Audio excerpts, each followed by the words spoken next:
Namun kali ini Hugh menegaskan dalam hatinya bahwa orang yang ia maksud bukan dirinya. Ada seseorang lain, sosok luar biasa yang melampaui batas manusia biasa. Dia adalah titik.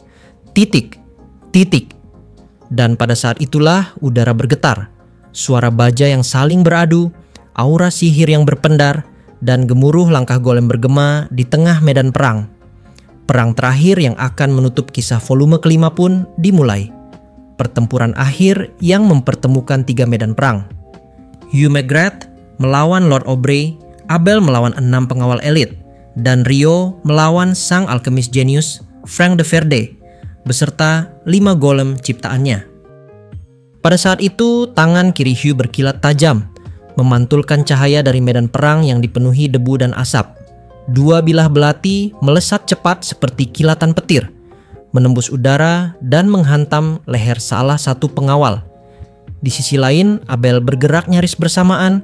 2 koin logam meluncur dari tangannya dan menghantam tepat ke mata pengawal lainnya.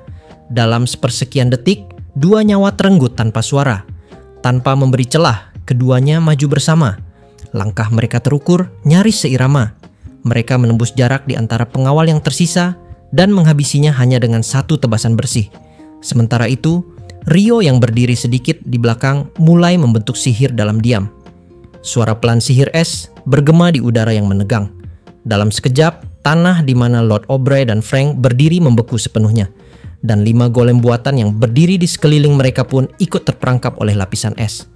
Lalu, dari langit, 256 tombak es turun bersamaan.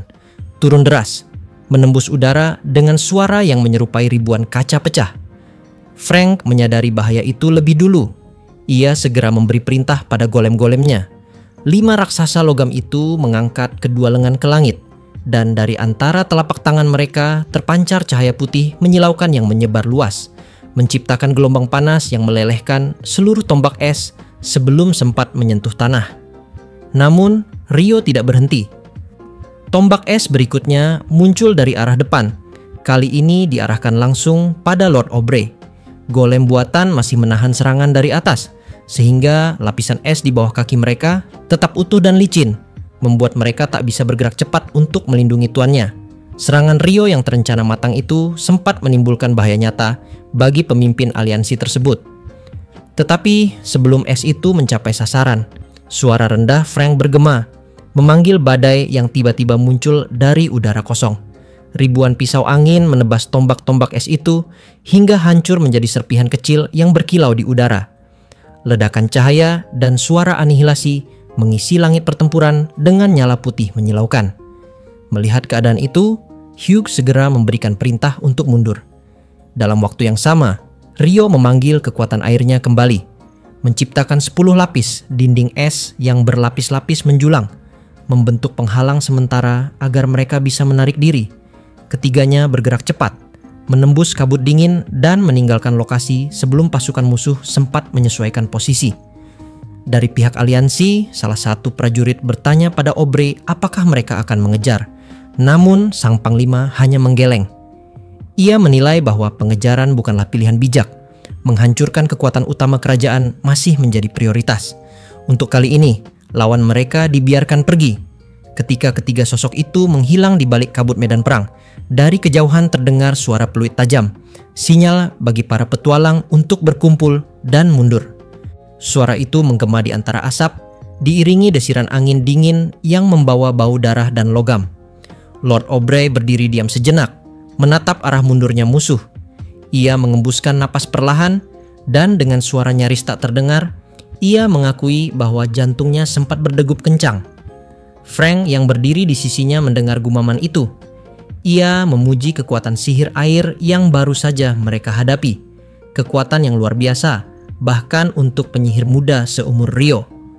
Lord Aubrey menimpali dengan nada tenang, memuji balik keahlian Frank yang mampu melepaskan sihir pemusnah tanpa mantra untuk menahan serangan yang begitu dahsyat.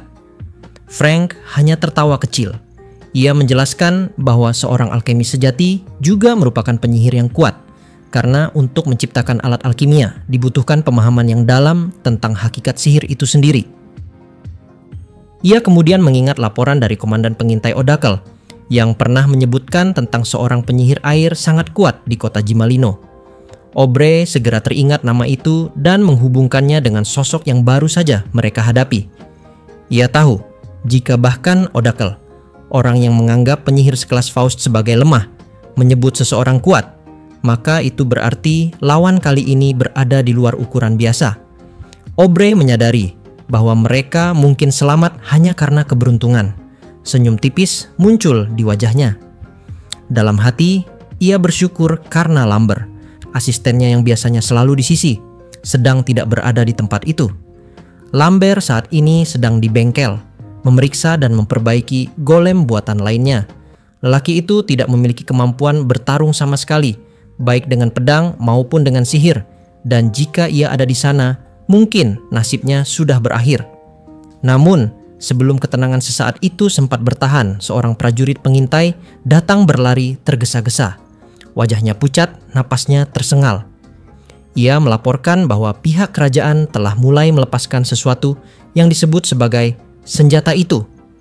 Aubrey terdiam. Kata-kata singkat itu cukup untuk mengguncang ketenangannya. Dalam sekejap, ia mengerti bahwa medan perang ini belum berakhir. Dalam peperangan, hal-hal tak terduga selalu terjadi. Namun, lebih sering lagi, justru hal-hal terburuk yang telah diantisipasi sejak awal yang benar-benar menjadi kenyataan. Nah, mulai dari sini ceritanya sebenarnya kurang seru. Bukan hanya kurang seru, tapi sangat tidak seru. Ketika Rio, Abel, dan Hugo sedang bertarung, alur yang tadinya diharapkan menegangkan justru berubah menjadi monoton. Hugh tiba-tiba menerima kabar dari Pangeran Loris, sang pemimpin tertinggi kerajaan Inferi, melalui alat komunikasi alchemist. Informasi itu mengabarkan bahwa Greenstorm telah sepenuhnya diisi ulang dan siap menembakkan sinar laser mematikan untuk menghancurkan pasukan penyerang dari aliansi negara Handalius. Merasa bahaya yang mengintai terlalu besar, Hugh memutuskan untuk mundur bersama Rio dan Abel. Mereka tahu bahwa jika tetap berada di posisi yang sama, mereka semua akan ikut terbunuh oleh Greenstorm, yang merupakan tiruan teknologi Phaedra milik kerajaan Knightly. Mundurannya terasa agak membosankan, tanpa perlawanan dramatis dari mereka, karena ketegangan yang diharapkan tak pernah muncul. Dan memang, tak lama kemudian, Greenstorm ditembakkan dari dalam kota benteng Vion. Akibatnya, 2.000 pasukan kerajaan aliansi Handaliu tewas secara kejam tanpa bisa memberikan perlawanan. Semua terjadi begitu cepat dan tak ada yang bisa menghentikannya. Adegan ini, alih-alih menegangkan, terasa datar dan sangat tidak seru. Karena semua korban hanya muncul sebagai angka statistik tanpa perjuangan atau drama yang nyata. Untunglah Lord Aubrey Odakel dan Frank de Verde berhasil selamat. Mereka merasa curiga ketika Hugh, Rio, dan Abel mundur, menyadari bahwa ada sesuatu yang jauh lebih penting sedang direncanakan Pangeran Loris dari kerajaan Inferi. Sementara itu, ketiganya berdiri di jarak aman, menyaksikan kehancuran yang terjadi di bawah cahaya hijau Greenstorm, merasa lega namun sekaligus kosong. Adegan ini terasa hambar, jauh dari dramatis atau heroik. Benar-benar sangat tidak seru dan juga anti klimaks. Mulai dari sana, strategi pun kembali berubah. Setelah 2.000 pasukan Handalius tewas akibat Greenstorm, Lord Aubrey memutuskan untuk melancarkan serangan dengan kecepatan penuh. Ia menyadari bahwa Greenstorm membutuhkan waktu untuk mengisi ulang energinya, sehingga peluang untuk menyerang kembali dengan laser hijau yang mematikan belum ada. Kesadaran itu membuat Aubrey memilih untuk mengandalkan kekuatan dan kecepatan penuh pasukannya. Kini, Lord Aubrey berdiri di garis depan medan tempur. Ia tidak bersembunyi, tidak menunggu dari jarak aman, dan sama sekali tidak ragu mempertaruhkan nyawa pasukannya. 2.000 jiwa yang gugur justru menjadi bahan bakar tekadnya, memicu keberanian yang membara. Seperti biasanya, Aubrey tidak beraksi sendirian. Di sisinya berdiri 2 komandan terkuatnya. Di sebelah kiri, Frank de Verde mengendalikan seluruh pasukan golem yang tersisa, memastikan setiap makhluk besi itu bergerak dengan presisi mematikan. Di sisi kanan, Odakel berdiri tegap, yang sejak awal belum mendapatkan kesempatan untuk bertarung dengan serius melawan Abel atau Rio. Kehadiran mereka bertiga di garis depan menambah aura ancaman yang nyata, seolah medan tempur menjadi panggung bagi keberanian dan strategi yang teruji. Meskipun ketegangan itu tetap dibayang-bayangi oleh kehancuran sebelumnya yang, jika jujur, terasa agak monoton. Singkat cerita, setelah pasukan aliansi Handaliu bergerak, pandangan bergeser ke Pangeran Infere Loris. Meskipun serangan sebelumnya yang dilancarkan olehnya telah menewaskan 2.000 prajurit Lord Aubrey, kesempatan seperti itu tidak bisa terulang 2 kali. Saat pasukan golem Lord Aubrey mendekat, Green Storm, senjata pemusnah massal, sudah tidak dapat digunakan. Pasukan golem dan sisa pasukan elit Lord Aubrey bergerak masuk dengan mudah, menembus benteng pertahanan terakhir Loris. Laporan Komandan Meredith dipenuhi keputusasaan karena Green Storm gagal berfungsi. Pangeran Loris menyadari ketidakmampuan alat itu dan melihat dengan mata kepala sendiri bagaimana serangan yang seharusnya menghentikan musuh justru gagal. Perintah untuk melancarkan serangan dari tembok kota pun tidak lagi dilaksanakan dengan semangat. Ia menyadari bahwa banyak pasukan elit terbaiknya tewas, termasuk panglima militer yang paling dipercaya, Komandan Ksatria Stanley. Harapan untuk membalikkan keadaan telah hilang. Meskipun begitu, secara rasional Loris menerima kenyataan bahwa bertahan hidup tetap menjadi kewajibannya. Dengan pemikiran berat tentang keselamatan rakyat dan keluarganya, Loris memilih untuk meninggalkan kota.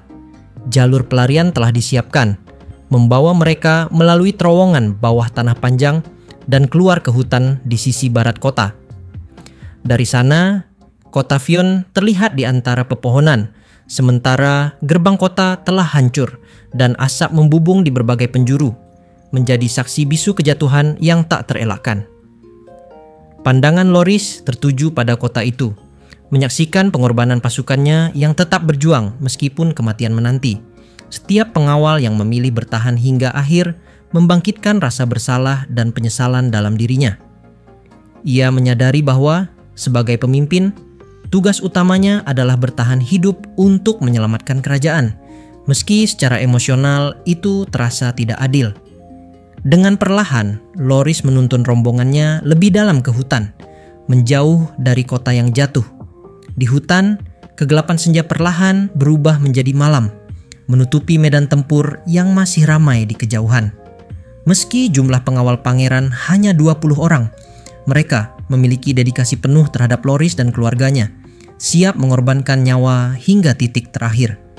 Pasukan pengintai lawan yang muncul dari hutan jauh lebih banyak dan lebih terlatih, dipimpin oleh Odakel, komandan yang terkenal ahli dalam pertarungan jarak dekat.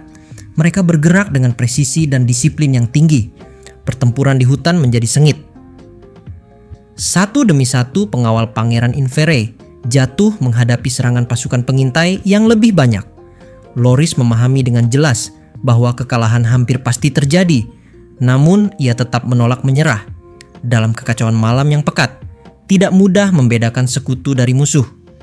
Situasi itu membuat serangan jarak jauh menjadi terlalu berisiko bagi kedua belah pihak. Ketika pasukan selatan dari kerajaan tiba sebagai bala bantuan, kekacauan di medan tempur tidak berkurang, tetapi membantu menyeimbangkan perlawanan. Sekitar 30 pasukan bala bantuan bergerak untuk melindungi Loris dan keluarganya, menciptakan garis pertahanan yang memungkinkan pangeran tetap bergerak di tengah medan perang. Di tengah kegelapan, satu sosok menggunakan kemampuan sonar untuk mendeteksi reaksi musuh. Walau tidak bisa membedakan sepenuhnya antara pasukan Infere dan sekutu yang datang sebagai bala bantuan, satu target berhasil diidentifikasi sebagai musuh. Dengan gerakan cepat dan serangan penuh tenaga, sosok itu maju ke depan, menyerang dengan pedang Murasame, menghadapi Odakel yang menjadi musuh yang sudah lama dikenalnya.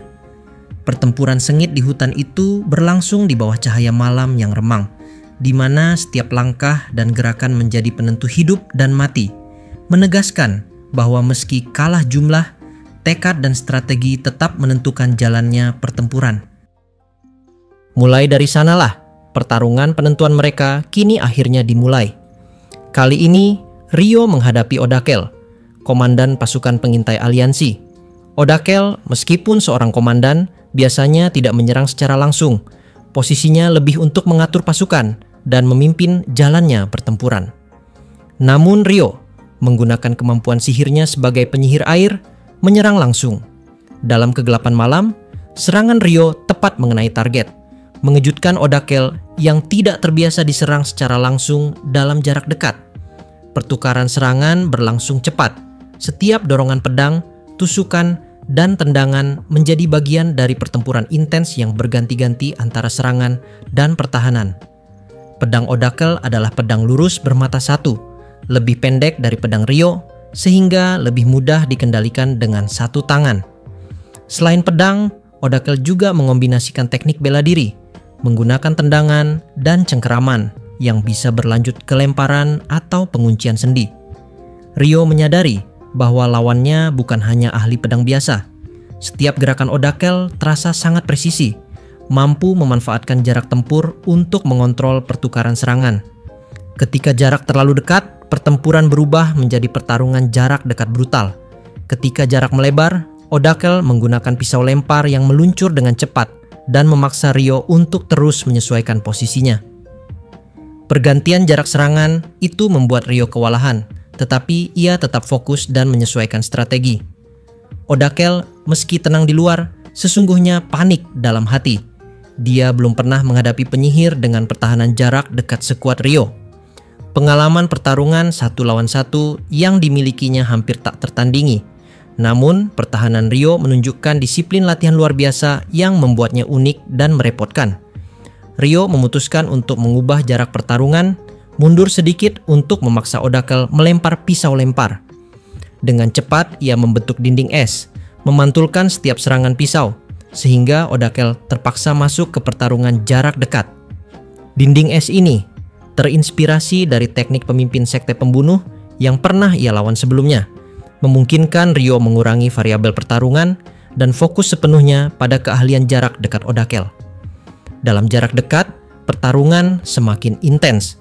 Gerakan Odakel yang cepat dan terlatih harus menghadapi serangan Ryo yang presisi dan disiplin. Partikel air halus muncul dari tubuh Ryo, membentuk lapisan perlindungan yang tidak hanya memperkuat pertahanan, tetapi juga membuat setiap serangan lebih efektif dan efisien. Serangan menjadi lebih cepat, lebih kuat, dan lebih tepat. Sementara Odakel mulai kehilangan ritme kontrol pertarungan yang sebelumnya dimilikinya. Pertarungan itu berjalan seperti tarian brutal antara kekuatan fisik dan sihir, antara teknik bela diri dan insting tempur. Setiap serangan, setiap langkah, dan setiap pertukaran pedang menentukan siapa yang mampu menahan tekanan dan siapa yang akan kalah dalam pertarungan 1 lawan 1 ini. Menariknya cuy, serangan terkuat Odakel hingga saat itu berhasil ditangkis Ryo dengan gagang pedang, menahan tekanan dari tinju kanan dan kiri yang menghantam dengan kecepatan luar biasa. Tubuhnya bergetar sedikit, tetapi keseimbangan dan fokusnya tetap terjaga. Dengan langkah maju kaki kanan secara diagonal, Ryo melancarkan serangan sapuan tubuh menggunakan satu lengan kanannya. Odakel, komandan pasukan pengintai yang terkenal tangguh, terkena sapuan itu tepat di perutnya. Robekan lebar membelah tubuhnya, darah mengalir deras, dan tanpa suara ia ambruk ke tanah. Tidak ada jeritan, hanya keheningan yang menelan medan pertempuran, membuat setiap detik terasa lebih berat. Tubuh Odakel yang terkulai menjadi bukti kehebatan Ryo, sekaligus menunjukkan betapa mematikannya teknik yang baru saja ia gunakan. Ryo menarik napas panjang, menenangkan tubuh dan pikirannya yang tegang. Di sampingnya, Abel muncul, langkahnya ringan namun matanya penuh kekaguman.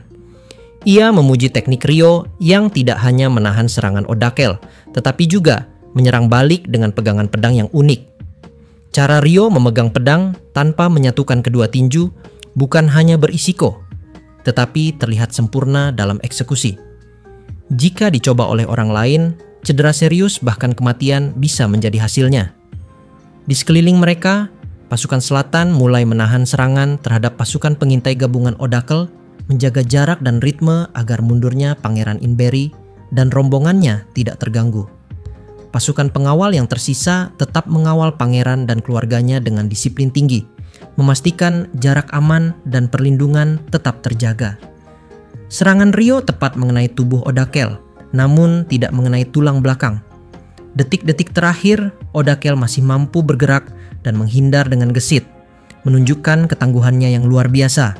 Ryo tidak melancarkan serangan terakhir, Fokusnya bukan membunuh, melainkan menahan, menghambat, dan menjaga keberhasilan mundurnya pasukan selatan serta keselamatan Pangeran Inberry. Suara komando bergema menandakan saat bagi pasukan selatan untuk menarik mundur. Barisan pasukan bergerak perlahan, rapi, menjaga jarak dengan musuh yang masih tersebar di medan pertempuran. Malam menyelimuti hutan, gelap dan sunyi. Sementara asap pertempuran dari kota Vion masih terlihat di kejauhan, menjadi pengingat bahwa perang belum sepenuhnya usai.